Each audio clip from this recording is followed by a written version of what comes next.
Aniya karon ang gahom sa pulong sa Diyos nga nagliho, sukad pa sa pagkatukod sa kalibutan. Gahom nga nagasulbad sa nagalinlaing matang sa problema sa kinabuhi sa tao. Nagsumpay sa nabugto nga kadugtungan sa matag higala, bisan diha sa sulod sa panimalay. Naghatag og mahulay niyadto mga kapuyan o nagahatag og nagawasan niyadtong ipang hasol sa gahom sa kagitni. Kay mao kini ang pulong sa Dios nga nagaliho.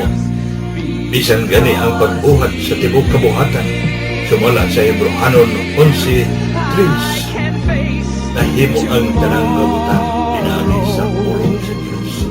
Dunay gisulti ni Apostol Pablo sa Roma 15:4. Bisan unsay gisulat kaniadto, gisulat kini alang sa tong pagtuon, aron pinaagi sa pailob ug paglipay gikan sa mga kasulatan, makabaton unta kitag paglaom.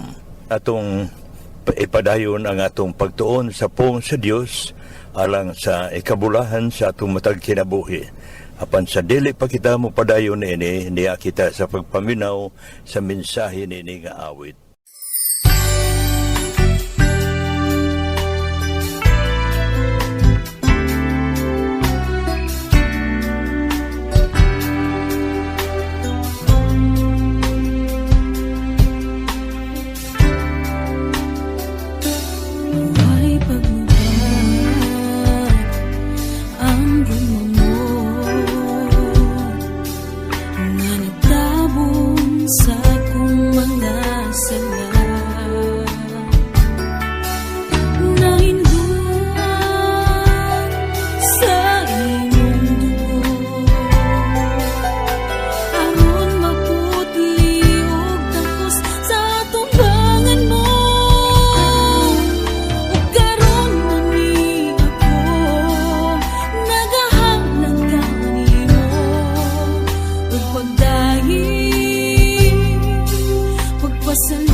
kahilaan o magkaigsunan sa iyong pagtugot nga niya kita sa pagpadayon ni nga bulaton nga gikinahanglan sa matag usa kanato mga butang nga labing mahinungdanon kayo sa atong kinabuhi, dili lamang sa paghimo kanato nga bulahan sa atong yutan-on o espirituhanon nga kinabuhi, kundi dili labaw sa tanan kini usa ka paagi nga may lipay o may maya ang atong magbubuhat.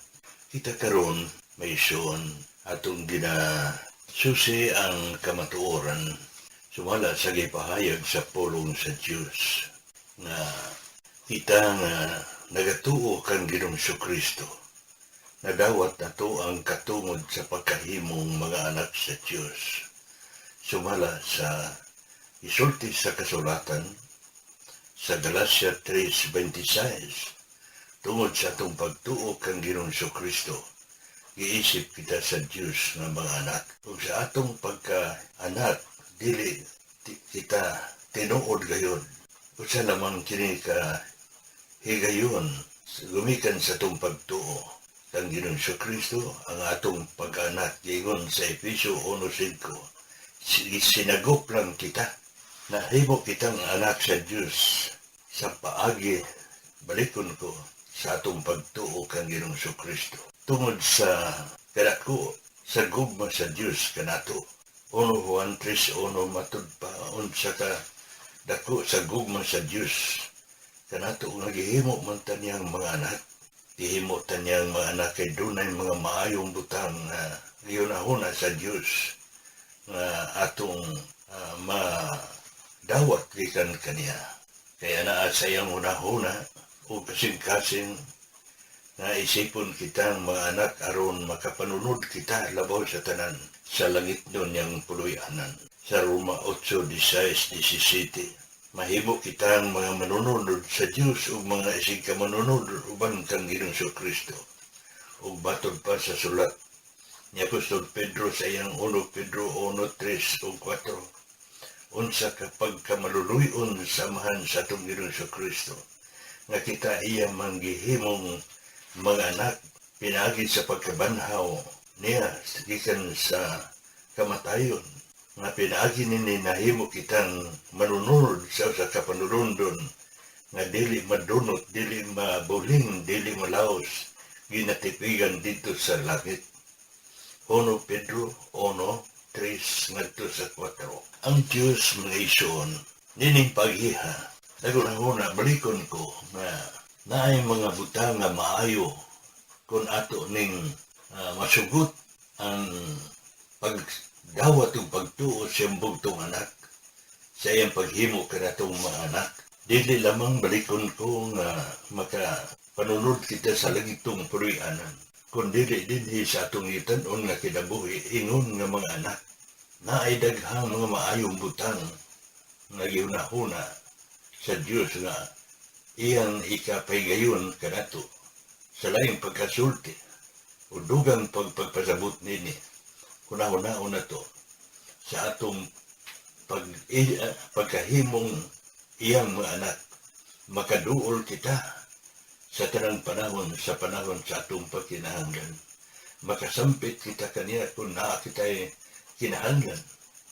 Atong madawat ang kahigayunan sa kaluoy sa Dios, dili siya buot nga magsudong siya nga naa kita sa mga problema, naa siya kita sa mga balatian, naa kita sa katbulang sa panalipod gikan sa mga katalagman nga igahibalag nato nining kinabuhian sa kalibot. Mao ni ang mga pribilehiyo o mga kaanindot nga mga butang nga atong kapaymuslan nining kinabuhian sa diha nga mahimo na kitang iyang mga anak.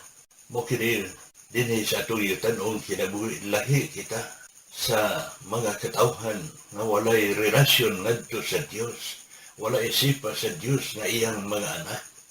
Dunay kalainan mga ison. Apan karon nagunahuna kita sa pagpamalandong kung unsa man kaha ang anaa sa kasing-kasing sa Dios. Alang kanato kutob ra ba kita diha niini nga makapaymodos ta sa pinasahi nga pagtagad niya sa atong kinabuhi adlaw-adlaw. Ipahayag sa pulong sa Dios may suon nga kining kinabuhi nato nining kinabuhi sa kalibutan sumala sa gisulti sa pulong sa Dios. Ang Dios nagatinguha nga dunay mga butang nga gusto niya nga atong sundon. Unsa kaha ang iyang awhag sumala sa gisugiron sa kasuratan ngadto sa nasod sa Israel. Nag-awhag siya nga kinahanglan magbalaan sila kay balaan man ang iyang puluyanan dito sa langit. Sumala sa isulti din sa Isaiah 57:15, nagaingon siya nga ang akong ngalan balaan nga nagpuyo ko sa kabalaan nga dapit. Tungod na ini, nagsugo siya sa katawhan sa Israel nga magkinabuhi sila nga balaan. Tungod kay siya nga ilang Diyos, balaan. Leviticus 19:2 kana. Ang Diyos nga nahigugma kanato, nagpadayon siya sa pagpanawag sa pagkabalaan. Roma 1:7. Og nining bahina, tingali dunay pipila kaninyo nga naabot nining tigog nato. Hindi siya sa kabuntago nagpangutana. Unsa man ka ang kahulugan sa pagkabalaan. Sa sulat sa 1 Pedro 1:2, gibalaan sa Espiritu aron mahimong masinugtanon kang Hesukristo. Nagpasabot may suon, nakita nga naa kang Ginoong Hesukristo. Nalipay ta kay isip ka sa Dios nga mga anak. O sa iyang pag-isip kanato nga mga anak, nagunahuna kita nga magtuman kita o magsugot kita kung unsa man ang kabubuton sa Dios diha sa iyang bugtong anak nga mga atong Ginoong Hesukristo. Kay alang kanato sumala sa gisulti sa kasulatan, naa naman kita kang Ginoong Hesukristo. Wa na kita dito sa amahan.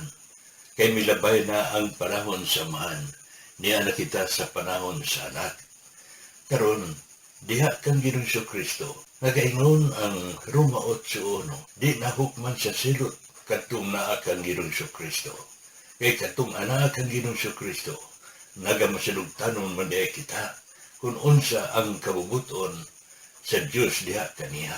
Ang may tabo niini kung naa kita kang Ginoong Hesukristo giingon sa kasulatan sa 2 Corintios 5:17 nga wala gikan kanato ang dautan kung dili matarong nga mga butang nga dadalal nato gikan sa atong mga ginikanan nga nagkinabuhi sa kasalanan apan yanang higayuna sa diha nga nahimo kitang mga anak sa Dios o manduan kita sa pagkamasinugtanon sa kabubuton sa Dios diha sa iyang bugtong anak kamutong Ginoong Hesukristo.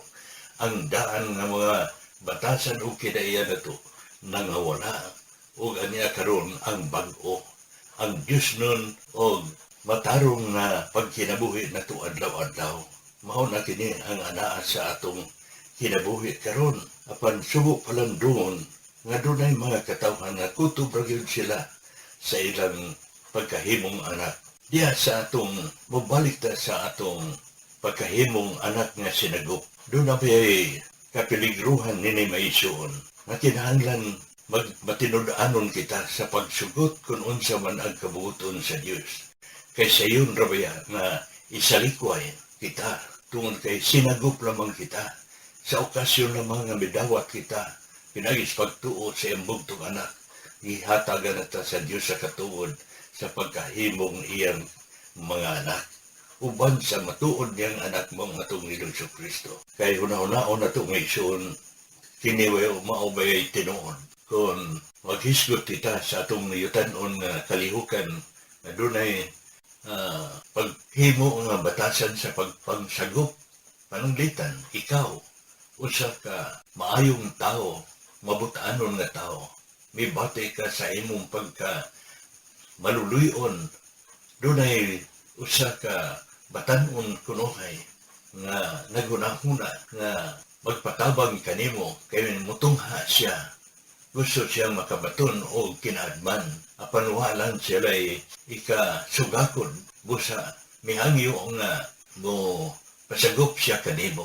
Karon unsa may imong himuon na kay balaod. Imong ihatag kaniya ang matarong nga pagtulunan tukma sa imong gusto. Karon, kung siya magmalalison, dili magtagad, malipay baka ka sa paghatag kaniyag katungod sa pagpuyo diya sa imong panimalay, nga naaman siya batasan nga dili matarong, wa man na makuha.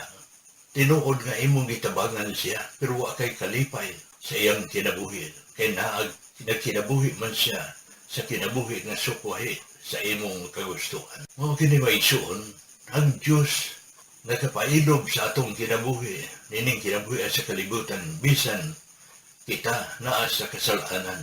Nagpabilin kita ng mga anak sa Dios, apan naay pagkabadlungon nato, nadawat tuod nato ang mga maayong butang sa Dios. Wa isalikoy sa Dios, wa kita kulangi, sama sa kalinaw, kalipay pagkamatarong, ihatag sa Diyos kanato nga way bayad ang friskong hangin, friskong tubig, friskong pagkatulog. Tanan nga mga butang kay kinahanglan nato uha kita hikawi sa Diyos. O karon, ni ay hawhag sa Diyos na kinahanglan magbatuntag kinabuhi nga balaan sa dagang pagkasulti. Atong isalikway ang mga batasan o kinaiya nga dili Diyos nun, kundili ang Kristohanong kinabuhi, diha kang Kristo nga atong nakita, mao'y atong katuunan pagsunod, pinaagi sa gahom sa Espiritu Santo, nan kundili kita magtinguha dini, wa kita'y paglaom, pag-adto sa himaya sa Diyos, mahimong kapaybuslan nato ang mga butang ng kalibutana, apan wa kita'y paglaom sa himaya sa Diyos.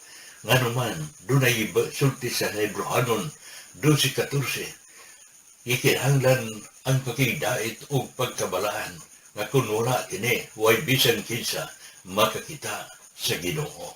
Busa, mao ni hunahunahon nato maison. Matud pa sa sulat ni Apostol Pedro, sa iyang 1 Pedro Kapitulo 1, 15 o 16 na ng bahina, nag-iyon siya na kinahanglan magbalaan kita kay siya nga nagtawag kanato balaan man. Kining pagkabalaan maison, mao'y atong tinuhaon. Mahimo nga, dunay mihunat kita sa pagkamasunugtanon sa Ginoo. Nagkinahanglan kini nga ato yung palambuon sa atong kinabuhi. Kining batasan sa pagkamasunugtanon sa atong Ginoong Kristo, kay maumag kini ang kahulugan sa pagkabalaan. Nagmasunugtanon kang Ginoong Kristo. Sa atong kasinatian sa kinabuhi, nga nagatabuot na kita sa awhag sa pagkabalaan. Makita nato kini diha sa sulat sa Buhat 26:18 na kinahanglan mabuksan ang atong salabutan o makasabot kita sa unsay matarong o unsay dautan. Ang kahulugan sa ngit-ngit o kahayag mao kana. O kinahanglan mo likay kita, dili na kita magpailalom sa gahom sa yawa, kung dili ngadto na sa Diyos, aron madawat ato ang pasaylo sa atong mga kasalanan, o mahimo na kitang umalambit sa mga balaan, kanila nga nagasaling o nagamasinugtadon kang Ginoong Kristo. Mao kini maisuon ang atong ipahinumdum kaninyo. Mangusta kita sa inyong kaugalingon, naa na ba ikaw sa kinabuhi nga masinugtanon sa atong Ginoong Kristo? Kay balikon ko, ikinahanglan ni. Kay kung kutob na kita sa pagtuo, apan wa kita'y pagsugot sa kabubuton sa Dios diha sa imbugtong anak.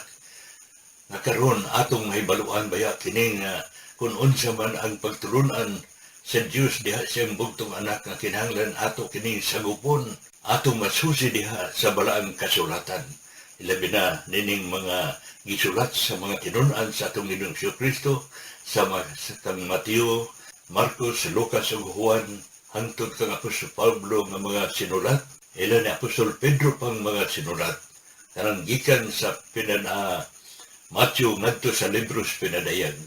Kinahanglan ato kanang masusi o makatunan kung unsa man ang mga butang nga palikayan sa Dios ato kining tingwaon nga igasalikuhin nato kini ug unsa man ang gusto sa Dios nga atong tumanon, kinahanglan atong tinuhaon.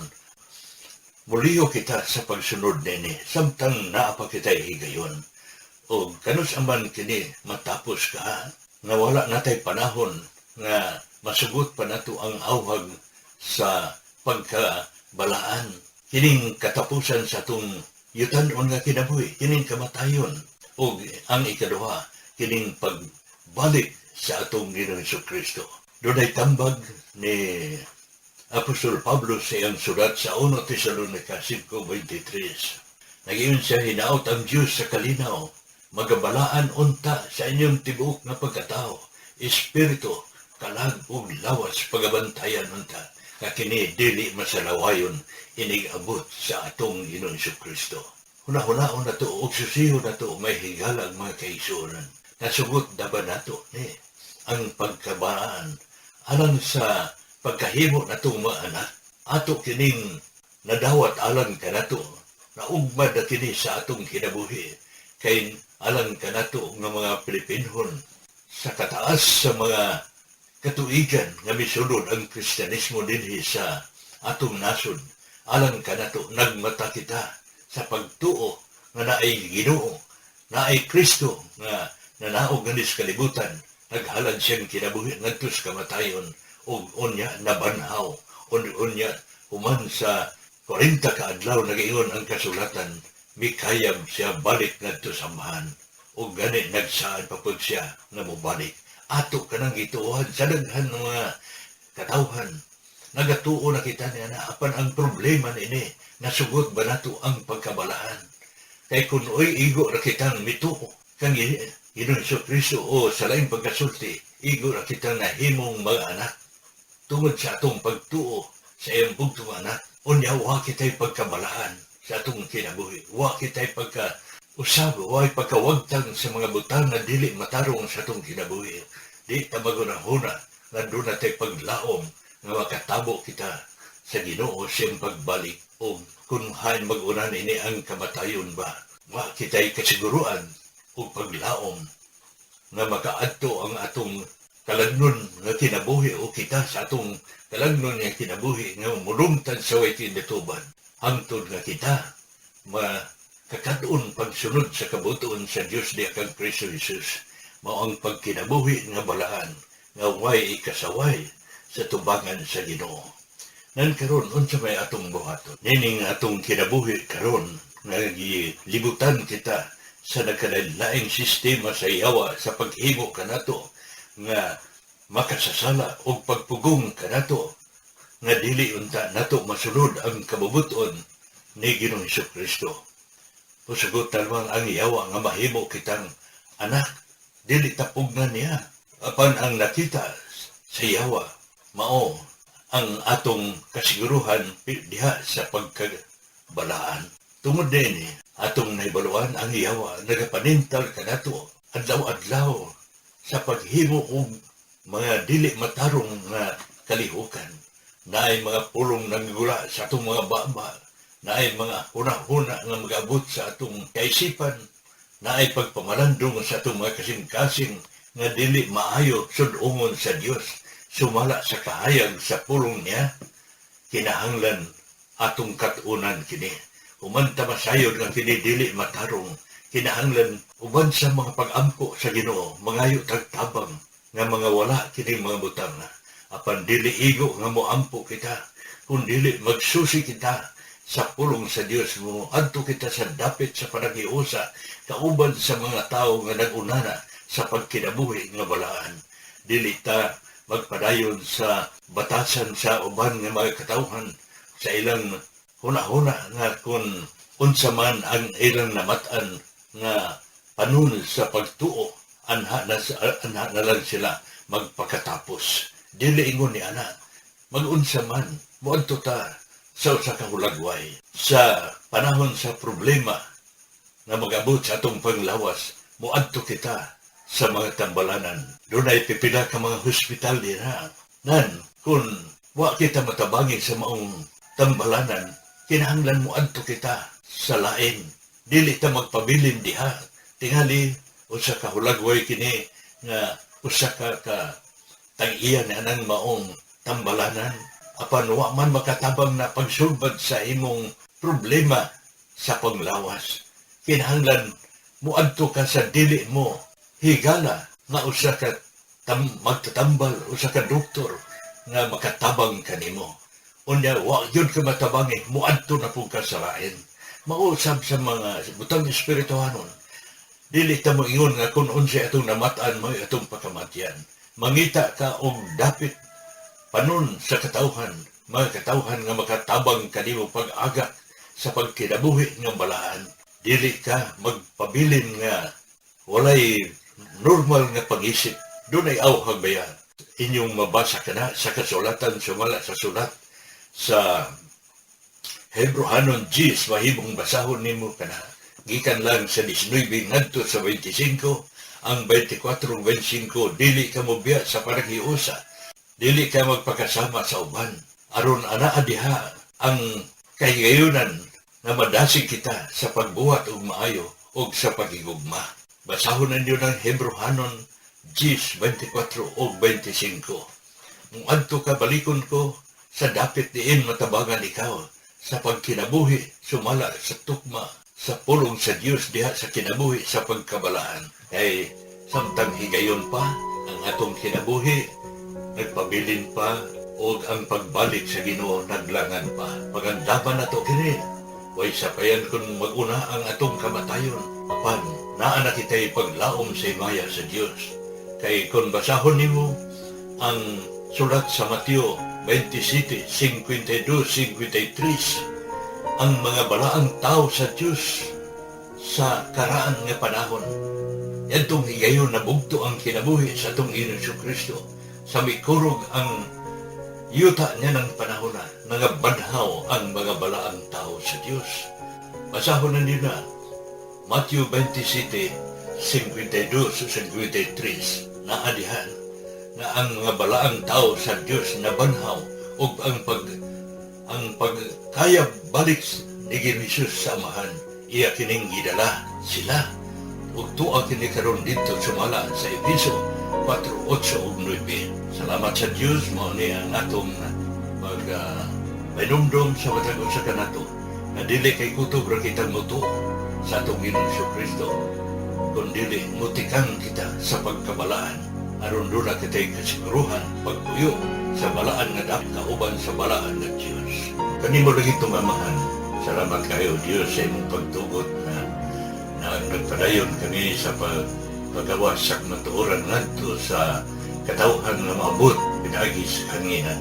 Imo ang kini mo lambo sa kinabuhi sa tagsa-tagsa kanamo na nag-ausa sa pagpamalandong nining maong kamatuoran na kinahanglan.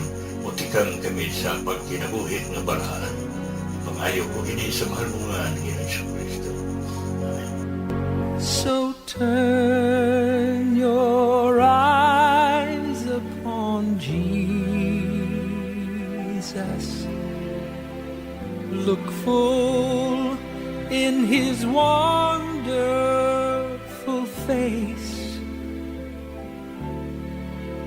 and the things of earth will grow strangely dim in the light of His glory. Mga kaigalaan, mga kaigsuran, alang kaninyo nga walay higop ang kaibado kung hain kita nihini nga nagapagawas sa mensahe ang among dapit God's Miracle Revival Center San Agustin, Tomas Opus, Saudi Leyte.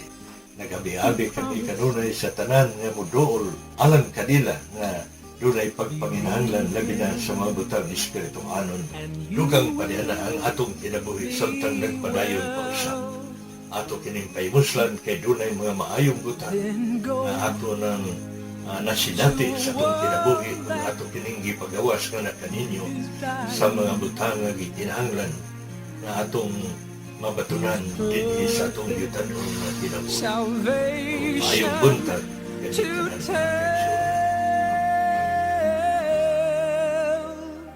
Just turn your eyes upon Jesus. Look full in His wonderful face, and the things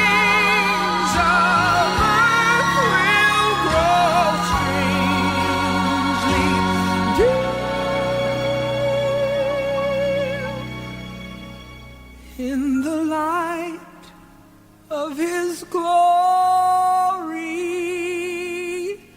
and grace.